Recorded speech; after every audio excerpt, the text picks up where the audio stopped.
26 नवंबर 2008 मुंबई। इस रात लोग सिर्फ मर नहीं रहे थे, लोग इंतजार कर रहे थे। इंतजार मदद का, इंतजार पुलिस का, इंतजार सिस्टम का।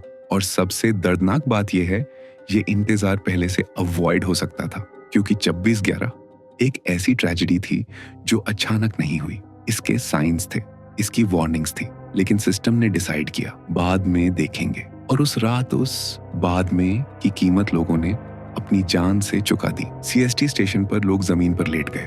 ताज होटल के कमरों में परिवारों ने अपने दरवाजे बंद कर लिए और फोन पर बस एक ही सवाल पूछा, मदद कब आएगी? नरीमन हाउस में लोग चुपचाप बैठे रहे, क्योंकि जरा सी भी आवाज मौत का कारण बन सकती थी। ये सिर्फ एक हमला नहीं था, ये बेबसी थी। सच ये है, 26 नवंबर का ब्लूप्रिंट पहले ही लिखा जा चुका था। खुफिया रिपोर्ट में समुद्री रास्ते से हमले का जिक्र था। मुंबई जैसे तटीय शहर को हाई रिस्क बोला गया था। छोटी टीमें, स्वचालित हथियार, बंधक अवस्था, सब कुछ लिखा था। लेकिन सिस्टम का जवाब था, रूटीन अलर्ट है। और रूटीन अलर्ट रूटीन तरीके से इग्नोर कर दिए गए। जब हर कोई सोचता है कोई और देख लेगा, तब त्रासदी किसी एक की नहीं होती, सबकी होती है। टेररिस्ट समंदर से आए, एक मछली पकड़ने वाली नाव, कोई रियल चेकिंग नहीं, कोई ट्रैकिंग नहीं। भारत के पास हजारों किलोमीटर का समुद्र तट है, लेकिन 2008 में हमें समुद्र तट पर भरोसा ज्यादा था, सुरक्षा कम।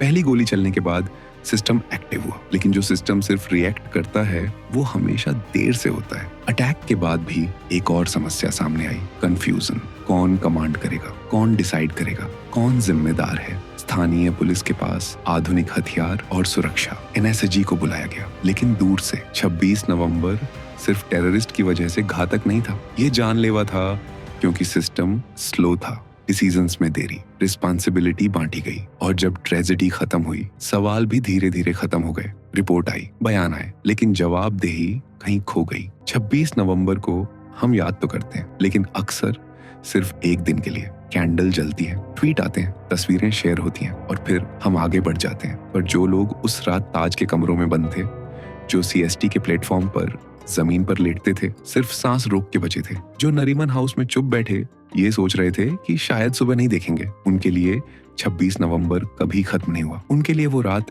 एक तारीख नहीं है, वो एक जख्म है जो समय के साथ चुप होता है, पर कभी पूरा भारत नहीं। सबसे खतरनाक चीज आतंकवादी नहीं होते, सबसे खतरनाक होता है हमारी छोटी याददाश्त। 26 नवंबर इसलिए याद रखना जरूरी नहीं है क्योंकि ये एक ट्रेजेडी थी, इसलिए जरूरी है कि ये हमें बताता है कि जब नफरत को तैयारी मिल जाए तो वो कितनी जान ले सकती है। सवाल ये नहीं है ऐसा दोबारा होगा या नहीं। जो लोग नफरत पे जीते हैं वो कोशिश हमेशा करते रहेंगे। असली सवाल सिर्फ इतना है, क्या हम उन लोगों को भूल जाएंगे जो रात सिर्फ इसलिए मारे जाएंगे कि वो गलत जगह गलत वक्त पर थे? 26 नवंबर को याद रखना सिर्फ एक दिन का काम नहीं है, ये एक जिम्मेदारी है उनके लिए जो बच नहीं पाए, और उनके लिए आज भी हम रात के साथ जी रहे हैं। ये था इंडिया एक्सप्लेन्ड। यहाँ हम सिर्फ घटनाओं को दिखाते नहीं, यहाँ हम उनके पीछे सच को समझने की कोशिश करते हैं, ताकि जो हुआ वो सिर्फ हिस्ट्री का हिस्सा ना बन जाए, बल्कि एक वार्निंग बन के याद रहे। अगर आपको लगता है